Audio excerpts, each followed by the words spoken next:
नमस्कार दोस्तों, मेरा नाम है अर्पित और आज के इस वीडियो के अंदर हम फिजिकल एजुकेशन के 6 chapter test measurement and evaluation को पढ़ने वाले हैं। तो दोस्तों हम देखते रहे इस वीडियो को और इस वीडियो के अंदर हम बहुत ही कमाल धमाल तरीके से इस चैप्टर को पढ़ने वाले हैं। साथ ही कुछ इंपॉर्टेंट क्वेश्चन को भी हम यहाँ पर सॉल्व कर देंगे जिनके एग्जाम में आने की प्रोबेबिलिटी बहुत ज़्यादा है।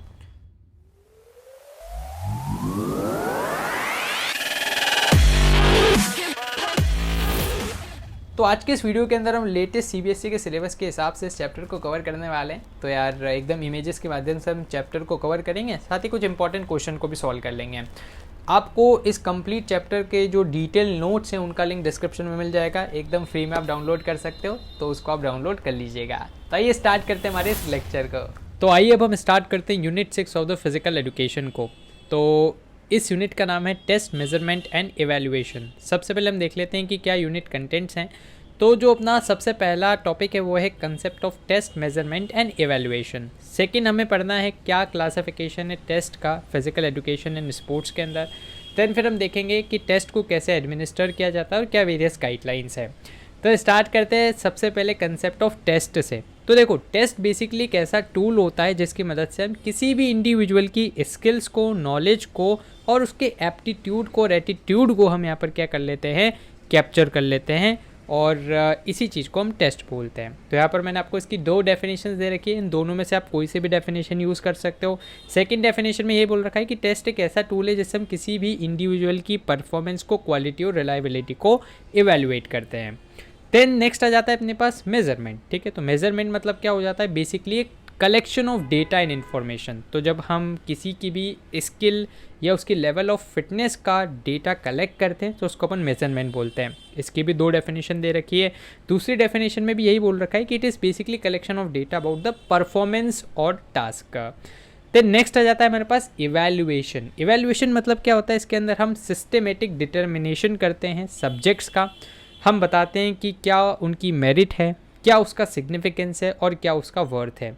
और ये सब किया जाता है किसकी मदद से, एक स्टैंडर्ड जो सेट ऑफ डेटा रहता है उससे हम इसको कंपेयर कर लेते हैं।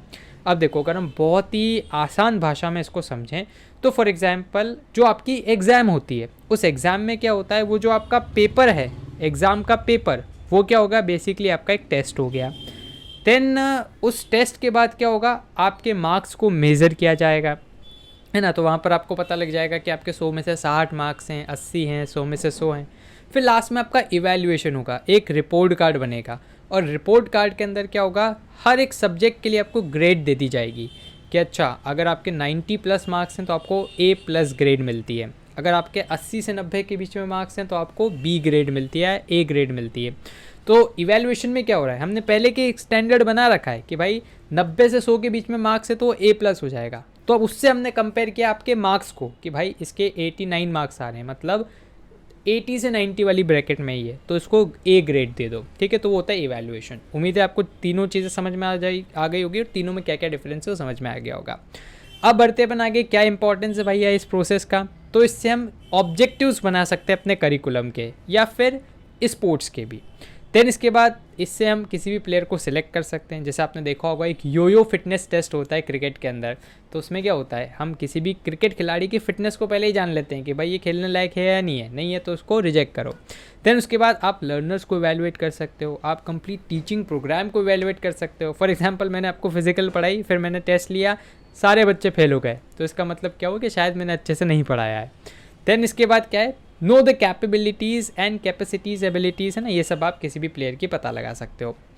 अब आ जाता है भाई साहब क्लासिफिकेशन ऑफ टेस्ट। तो देखो, शिक्षा के क्षेत्र में ये जो टेस्ट रहते हैं 4 प्रकार के आपको देखने को मिलते हैं। एक होता है डायग्नोस्टिक टेस्ट, एक होता है formative test, benchmark test and summative test. इसको याद रखना, सीधा सीधा प्रश्न आपकी परीक्षा में आ सकता है कि कितने तरीके के टेस्ट होते हैं, है ना। हमने टेस्ट की इंपॉर्टेंस देख लिया, अब हम टाइप्स ऑफ टेस्ट देख रहे हैं।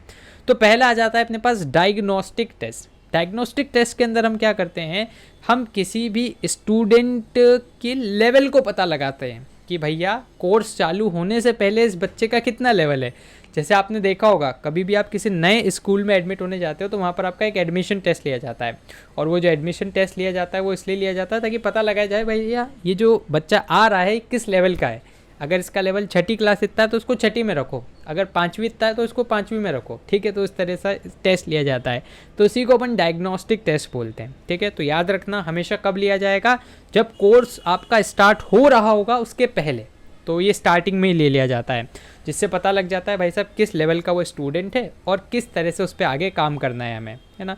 तो स्पोर्ट्स के क्षेत्र में भी, जैसे फॉर एग्जांपल किसी को आपको इंटरनेशनल लेवल पे क्रिकेट खिलाना है, तो आप उसको 2-3 बॉल्स फेंकोगे, है ना, उसको बैटिंग करवाओगे, बाई चांस उस लेवल का नहीं होगा तो फिर आपको उस हिसाब से आपको उस पर काम करना पड़ेगा, ठीक है। तो ये होता है अपना डायग्नोस्टिक टेस्ट, और इसको टीचर्स यूज़ करते हैं जिससे उनको पता लग जाता है कि किस ऑडियंस को उनको कैटर करना है, किस तरह के बच्चों को उन्होंने पढ़ाना है और किस पॉइंट पे बच्चे ज़्यादा कमज़ोर हैं, ठीक है। फॉर एग्जांपल एक करिकुलम है जिसके अंदर थोड़ा सा एनालिटिकल पार्ट है, थोड़ा सा याद करने वाला पार्ट है, मतलब फैक्चुअल पार्ट है।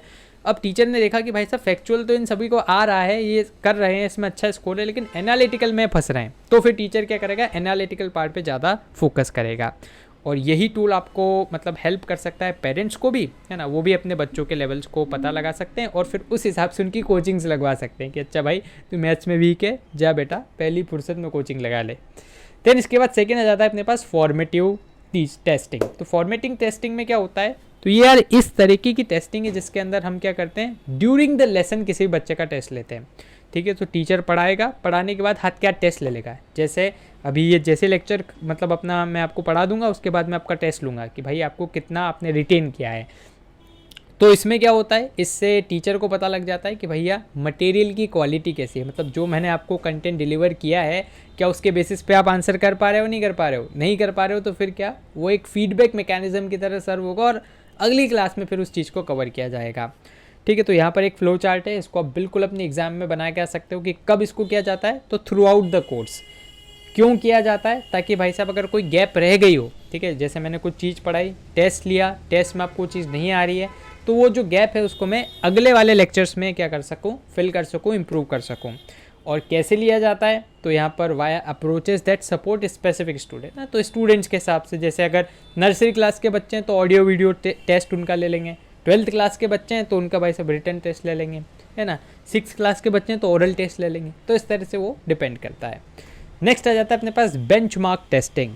तो बेंचमार्क टेस्टिंग क्या होता है, इस तरह के टेस्ट को कंडक्ट किया जाता है जब एक कंप्लीट यूनिट खत्म हो जाती है, ठीक है। इसके पहले वाला जो टेस्ट था वो तो यूनिट के दौरान हो रहा था, है ना, ताकि उसमें क्या हो, इम्प्रूवमेंट हो सके। तो बेंचमार्क टेस्टिंग क्या होती है, या आफ्टर अ कंप्लीट कोर्स, मतलब जैसे आपका वो एक यूनिट खत्म होगी उसके बाद इस टेस्ट को लिया जाएगा और इससे टीचर को पता लगेगा कि भाई साहब जो मैंने पूरी यूनिट पढ़ा दी है वो इस बच्चे को समझ में आई है फिर नहीं आई है, क्योंकि भाई आगे हो सकता है कि उस यूनिट का कहीं ना कहीं काम पड़े, तो अगर आपको वो वाले कंसेप्ट यहीं पर क्लियर हो जाएंगे तो आगे आसानी रहेगी, ठीक है। अभी पूरा कोर्स खत्म नहीं हुआ है, अभी क्या हुआ है, एक यूनिट खत्म हुई है, तो अभी तक हमने क्या पढ़ा, फर्स्ट वाला टेस्ट तो तब ले लिया जाता है जब भाई साहब यूनिट स्टार्ट ही नहीं हुई है, फिर यूनिट चल रही है उस दौरान जो टेस्ट लेंगे वो कौन सा रहेगा, फॉर्मेटिव। यूनिट खत्म हो गई है फिर टेस्ट लेंगे वो रहेगा बेंचमार्क टेस्ट। और लास्ट आ जाता है भाई साहब समेटिव टेस्ट, है ना। समेटिव मतलब पूरा कोर्स खत्म हो गया उसके बाद बिल्कुल लास्ट में जो फाइनल टेस्ट होता है उसको हम समेटिव टेस्ट बोलते हैं। कब लिया जाता है, बिल्कुल एंड ऑफ द पीरियड पे। क्यों लिया जाता है, ताकि भाई पता लग सके कि पूरा कोर्स इस बच्चे को समझ में है या फिर नहीं आया है। एंड कैसे लिया जाता है, तो वही बहुत सारे तरीके हो सकते हैं, लेवल के हिसाब से आप टेस्ट को लेंगे, ठीक है। तो बेसिकली ये एक फाइनल चेक है और इसमें सब कुछ कवर होता है। अब आपसे डिफरेंसेस पूछे जा सकते हैं कि भाई समेटिव फॉर्मेटिव में डिफरेंस बताओ, समेटिव बेंचमार्क में बताओ, समेटिव डायग्नोस्टिक में बताओ। उम्मीद है आप आराम से बता देंगे। बढ़ते बन आगे और लास्ट टॉपिक है अपना test administration guidelines physical education के अंदर, ठीक है। मतलब टेस्ट को कैसे एडमिनिस्टर किया जाता है और उसका क्या क्या मतलब फ़ायदे हैं, ठीक है। तो 5 कंपोनेंट्स होते हैं फिजिकल फिटनेस टेस्ट एडमिनिस्ट्रेशन के। पहला कंपोनेंट होता है कार्डियोवास्कुलर एंड्योरेंस, है ना। कार्डियोवास्कुलर में क्या होता है, आपका हार्ट प्लस लंग्स दोनों मिल के कितना बेस्ट तरीके से कोऑर्डिनेट करते हैं, उसी को हम कार्डियोवास्कुलर फिटनेस बोलते हैं। जैसे जब आप दौड़ते हो, जंप मारते हो, है ना, तब आपके हार्ट और लंग्स दोनों साथ में काम करते हैं और आपकी बॉडी तक ऑक्सीजन पहुंचाते हैं ना, मसल्स तक ऑक्सीजन पहुंचाते हैं, आपकी बॉडी के अंदर एनर्जी आती है और फिर आप अपने काम को बहुत ही अच्छे से कर पाते हैं।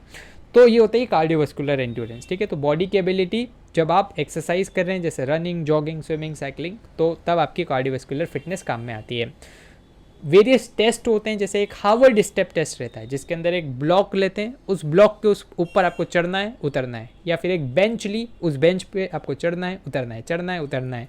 है ना, 5 मिनट का टाइमर लगा देते हैं, जितनी बार आप बेंच पे चढ़ोगे उतरोगे वो आपका स्कोर हो जाएगा। तो ये सारे टेस्ट लिए जाते हैं किसके लिए, कार्डियोवैस्कुलर एंड्योरेंस के लिए। ये पहला कंपोनेंट है। सेकंड कंपोनेंट हो जाएगा भाई साहब मसल्स की स्ट्रेंथ, है ना। तो मसल्स की स्ट्रेंथ क्या होती है, बेसिकली ये एक ऐसी एबिलिटी होती है आपकी बॉडी की जिससे आप किसी भी रेजिस्टेंस को ओवरकम कर पाते हो। फॉर एग्जांपल ये जो रिमोट है, मुझे इसको उठाना है ना, ये रेजिस्टेंस नीचे की तरफ लगा रहा है लेकिन मुझे इसको ऊपर ले जाना है, तो किस फैक्टर की मदद से मैं काम कर पाऊंगा, अपनी बॉडी की स्ट्रेंथ से, ठीक है। तो यहाँ पर बेसिकली हम बोलते हैं कि ये है आपकी बॉडी की पावर, है ना। और कौन कौन सी चीज़ें जिससे आप स्ट्रेंथ को मेज़र करते हो, कौन कौन से वो टेस्ट हैं। तो एक होता है पुशअप टेस्ट, है ना, ज़मीन पे लेटना, पुशअप लगाना। जैसे यहाँ पर ये जो लेडी है मॉडिफाइड पुशअप लगा रही है। देन फिर पुलअप्स करना, है ना, पुलअप्स करना, वेट लिफ्टिंग करना, भाई वजन उठाना, डंबल उठाना। देन आ जाता है मस्कुलर एंड्योरेंस। एंड्योरेंस क्या होता है, ये होता है किसी भी इंडिविजुअल की कैपेसिटी कि वो फटीग या थकान की कंडीशन में भी अपने काम को जारी रख सके, ठीक है। फॉर एग्जांपल भाई आप दौड़ रहे हो, दौड़ते दौड़ते थक गए, हांफने लग गए, लेकिन उस टाइम पे भी अगर आप अपनी बॉडी को पुश कर पा रहे हो कि नहीं भाई अभी एक और राउंड मार लूँगा मैं, तो उसको अपन एंड्योरेंस स्टेमिना बोलते हैं। और इसको टेस्ट हम कैसे करते हैं कि आप कितने सिटअप्स कर पा रहे हो, कितने आप पुशअप्स कर पा रहे हो, कितने पुलअप्स कर पा रहे हो, कितने आप दौड़ पा रहे हो, है ना, कितने डिस्टेंस कवर कर पा रहे हो, तो वो सारे इसके टेस्ट हो जाएंगे। देन अगला आ जाता है फ्लेक्सिबिलिटी, है ना। फ्लेक्सिबिलिटी मतलब एक रेंज ऑफ मोशन, आपके जो जॉइंट है कितना रेंज ऑफ मोशन उसमें है। इसके लिए वेरियस टेस्ट हैं, जैसे सिट एंड रीच टेस्ट, है ना। तो इसमें आप क्या करते हो, एक बॉक्स लेते हो, आप नीचे बैठ जाते हो, फिर अपने दोनों हाथों से अपने पैरों को टच करते हो, तो ये सिट एंड रीच टेस्ट रहता है। एक फ्लोर टच टेस्ट रहता है, टो टेस्ट रहता है, ठीक है। बेसिक टेस्ट रहते हैं जो कि आपकी फ्लेक्सिबिलिटी को मेज़र करते हैं, टेस्ट करते हैं। फिर बॉडी कंपोजिशन मतलब क्या होता है, ये आपके परसेंटेज ऑफ बॉडी वेट रहता है, या फिर आप इसको दूसरी भाषा में बोल सकते हैं कि ये क्या रहता है, ये आपका फैट रहता है as compare to bone, muscle, ligament etcetera, ठीक है। मतलब पूरी बॉडी का कंपोजिशन जिसमें आपके सारे बॉडी पार्ट्स आ जाते हैं। अब कैसे आपको पता लगेगा कि भाई आपकी बॉडी एकदम मस्त फॉर्म में है, परफेक्ट फॉर्म में है, तो इसके लिए आप BMI टेस्ट ले सकते हैं ना। BMI होता है बॉडी मास इंडेक्स, जिसके अंदर हम क्या करते हैं, हाइट को मेज़र कर सकते हैं। जैसे यहाँ पर ये डॉक्टर मैडम क्या कर रही है, इसकी हाइट को मेज़र कर रही है, नीचे इसके वेट को मेज़र किया जाएगा, फिर वेट इन केजी लेते हैं, हाइट को मीटर में मेज़र करते हैं, weight divide by height in metre square, वहाँ से आपकी एक BMI वैल्यू निकल के आती है, बॉडी मास इंडेक्स वैल्यू, ठीक है। फिर इसकी वेरियस रेंज रहती है, जैसे अगर ये 18.6 से कम आती है वैल्यू तो इसका मतलब होता है कि आप अंडर वेट हैं। 18.6 से 24.9 आती है तो इसका मतलब हाँ भाई साहब आप नॉर्मल हैं। देन 25 से 29.9 आप ओवर वेट हैं, और 30 के ऊपर तो भाई साहब आप मोटे हैं, ओबेस हैं। अब एक छोटा सा अपडेट मैं आपको दे देता हूँ कि यार आप बहुत कमाल का फेस्टिव सीज़न अभी चल रहा है, और अनअकैडमी भी आपके लिए लाया है एक बहुत ही कमाल का ऑफ़र, जहाँ पर आपको अनअकैडमी के प्लस के सब्सक्रिप्शन पे फ्लैट 20% ऑफ का डिस्काउंट मिल जाएगा। और ये ऑफर 30 सितंबर तक वैलिड है। हालांकि अगर आप इस वीडियो को बाद में देख रहे हैं तो कोई टेंशन लेने की जरूरत नहीं है, लिंक्स आपको डिस्क्रिप्शन में मिल जाएंगे। उस टाइम पर जो भी बेस्ट ऑफर रहेगा वो आपकी ऑटो अप्लाई हो जाएगा ना, इस तरह का लिंक मैंने बना रखा है, ऑटो अप्लाई वो हो जाएगा। बस आपको एक कोड यूज़ करना पड़ेगा, और वो कोड है हमारे चैनल का नाम APpedia। तो जैसे आप उस कोड को लगाओगे जो भी बेस्ट ऑफर उस टाइम पे होगा वो अप्लाई होगा। फिलहाल अगर 30 तारीख तक देख रहे हो तो आपका 20% डिस्काउंट हो जाएगा। मैं खुद आपको अनअकैडमी पर पढ़ाता हूँ, तो आप मेरी क्लासेस को भी यहाँ पर एंजॉय कर सकते हैं। बढ़ते बन आगे कुछ, अब हम है ना वो जो टेस्ट के तरीके हमने देखे थे फॉर्मेटिव और वो, तो अब हम भी आपका टेस्ट ले लेते हैं। आपको BMI का फुल फॉर्म बताना है, बेस्ट पॉसिबल वे में यूटिलाइज करने के लिए इसको पॉज करें एंड देन फिर आंसर दें कमेंट बॉक्स में। BMI की फुल फॉर्म क्या होती है, बॉडी मास इंडेक्स। फॉर्मूला क्या होता है, तो ये भी हमने देखा था भाई, वेट होता है आपका केजी में, मतलब weight of the body divide by height in metre और उसका स्क्वायर, तो option number D. Harvard step test measure क्या करता है, मैंने आपको बताया था, एक बेंच लेते हैं, उस पर चढ़ते हैं उतरते हैं, चढ़ते उतरते हैं, तो ये आपकी कार्डियोवैस्कुलर फिटनेस को टेस्ट करता है या कार्डियोवैस्कुलर एंड्योरेंस को टेस्ट करता है। देन फोर्थ प्रश्न है कि which of the following is not a type of testing, क्या इसमें से टेस्टिंग नहीं है, तो भाई सब डायग्नोस्टिक, सबमिटिव, फॉर्मेटिव तो हमने पढ़ी थी, डिस्क्रिप्टिव कोई टेस्टिंग नहीं है, ठीक है। पांचवा प्रश्न है कि which type of testing typically happen the start, starting में क्या हम करते हैं, तो वो करते हैं डायग्नोस्टिक टेस्टिंग के बच्चों को कितना आता है। शॉर्ट आंसर प्रश्न, तो यहाँ पर आपसे पूछा जा सकता है कि आप टेस्ट से क्या समझते हैं, मेजरमेंट से क्या समझते हैं, इवैल्यूएशन से क्या समझते हैं, तो हर एक के मैंने आपको दो डेफिनेशन दिए, जो आपको याद रहे उसको आप लिख के आ जाना। लॉन्ग आंसर प्रश्न की बात की जाए तो यहाँ पर आपसे पूछा गया है 5 कंपोनेंट्स कौन से फिजिकल फिटनेस के, तो आपको वही बताना है, बॉडी कंपोजिशन है ना, एंड्योरेंस, कार्डियोवैस्कुलर, वो जो 5 हमने देखा एज इट इज़ आपको यहाँ पर उसको लिखना है। एक प्रैक्टिस प्रश्न आपके लिए, यहाँ पर लिखा हुआ है कि रविशंकर नाम के एक फ़िज़िकल एजुकेशन के टीचर हैं और वो किसी प्रोजेक्ट पर काम कर रहे हैं जहाँ पर उनको डेटा को कलेक्ट करना है ताकि वो फिज़िकल फिटनेस को, बच्चों की क्या फिज़िकल फिटनेस उसको देख सकें, है ना। वो प्लान करते हैं कि भाई मैं मस्क्यूलर स्ट्रेंथ देखूंगा बच्चों की, तो लिस्ट आपको करना है कि कौन कौन से टेस्ट वहाँ पर कंडक्ट किए जा सकते हैं और क्या प्रोसीजर है, ठीक है। तो आसान है। मस्क्यूलर टेस्ट अपनों ने देखा था, मस्क्यूलर स्ट्रेंथ आपको टेस्ट करना है तो आप पुशअप्स करवाओ, पुलअप्स कराओ, है ना। ये सब अगर आप काम कराओगे तो आप मस्कुलर स्ट्रेंथ को टेस्ट कर सकते हो। अब कैसे पुशअप्स करते हैं उसकी प्रोसीजर बस आपको लिखनी है, ठीक है। मन से भी लिख सकते हो और आपका काम हो जाएगा। और स्कोरिंग कैसे होगी, तो number of pushups in 1 minute, number of pullups in 1 minute, वही आपका स्कोर हो जाएगा। तो इसको आप अटेम्प्ट करना, कमेंट बॉक्स में आप इसका आंसर करना, मैं आपके सारे आंसर्स को चेक करूँगा। तो दोस्तों फिलहाल के लिए इस वीडियो में इतना ही। मुझे उम्मीद है कि आपको वीडियो पसंद आया होगा। अगर आपके कोई भी डाउट्स हो, सवाल या सुझाव हो तो उसको आप जरूर से कमेंट बॉक्स में लिख दीजिएगा। दोस्तों हमारे चैनल को भी सब्सक्राइब कर लीजिएगा क्योंकि इस समय और भी ज़्यादा मोटिवेशन मिलता है आपके लिए वीडियोस बनाने के लिए। सब्सक्राइब बटन के पास बने एक बेल आइकन को भी आप जरूर से दबा दीजिएगा ताकि हमारे चैनल की लेटेस्ट नोटिफिकेशंस आपसे मिस ना हो। तो दोस्तों धन्यवाद, जय हिंद, जय भारत।